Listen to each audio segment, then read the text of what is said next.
Сәлеметсіздер ме, құрметті 10-шы сыныптың оқушылары, қалдарыңыз қалай? Бүгін біз ағылшын пәні бойынша бөлім бойынша жиынтық бағалауға арналған тапсырмаларды орындайтын боламыз. Ең алдымен арнамызға тіркеліп және лайк басып, басқа да достарыңызбен бөлісуді ұмытпаңыздар. Бізде бөлім сумматив оценивать task for term. Бізде бұл 2-90-ға арналған. Summative oценивать for the unit virtual reality. Яғни бұл бізде жалпы бөлім бізде былай айтылған, жалпы виртуалды шындық бірлігі үшін. Жалпы осы бөлімге арналған жиынтық бағалау тапсырмалары. Біз енді тапсырмамызды орындайық. Алғашқы тапсырма listen to the and answer the questions. Read you answer in the space provided. What is the topic of the debate? Бұл жерде сіздерден сұрап отыр. Жалпы пікірсайыстың тақырыбы қандай? Сіздерге мұғалімдеріңіз әрине бұл осы листингте транскриптті оқитын болады. Сол транскрипт бойынша сіздер жауап бересіздер. Пікірсайыстың тақырыбы басқа планеталарды отарлау жайында болды. Ал келесі how many steps to colonization does Brown say? Бұл жерде доктор Браун отарлаудың қанша қадамын көреді? Доктор Браун отарлаудың 3 қадамын көреді. According to Dr. Wilkins, how much money you world colonization of the moon and the Mars take? Бұл жерде сіздерден сұрап отыр. Жалпы 3-ші сұрақта доктор Уилкинстің айтуынша Ай мен Марсты отарлау үшін қанша жалпы ақша қажет деп. According to Dr. Wilkins, it would take billions and billions of dollars. Яғни бұл жерде айтып отыр, доктор Уилкинстің айтуынша бұл миллиардтаған доллар қажет етеді деп. What does Dr. Wilkins suggest?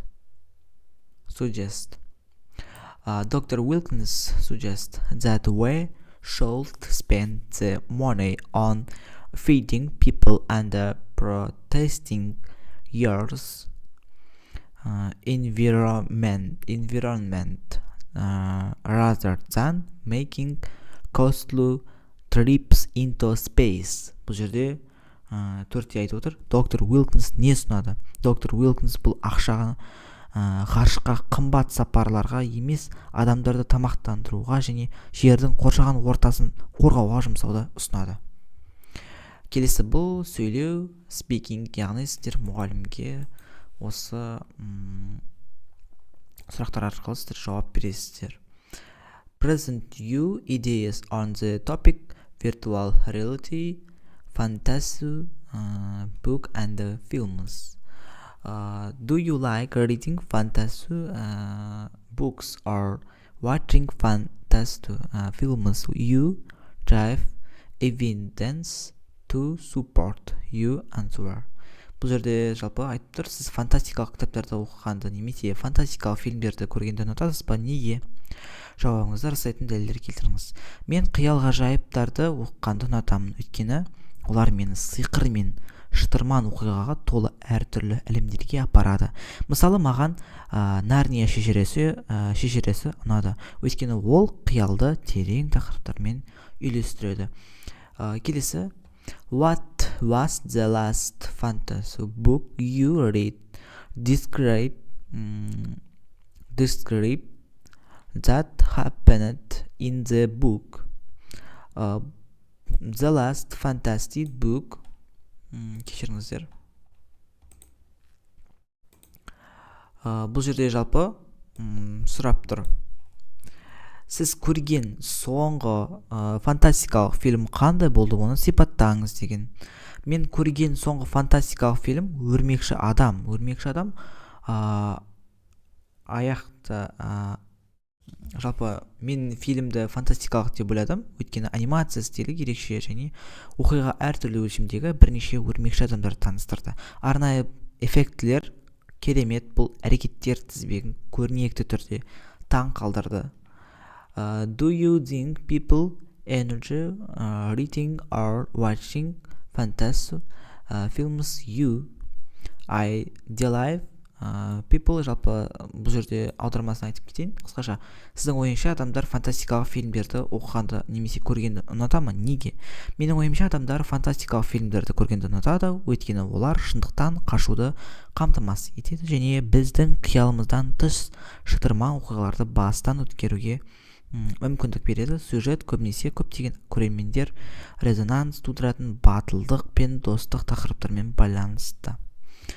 Жалпы құрметті оқушылар, осы сізге керек сұрақтарға толық жауап беріңіз. Жалпы осы жауабыңызды егжей-тегжейлі түсіндіріңіз. Жалпы дескриптор сияқты осы жерде бағаланып кетесіздер. Құрметті оқушылар, бізде толық балл 11 балл, осы 11 балдың толықтай 11 баллына 11 балын жалпы алған болатынбыз.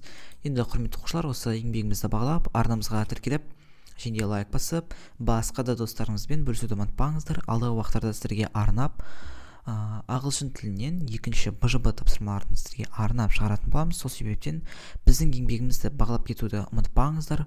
Бүгінге осы, сау болыңыздар.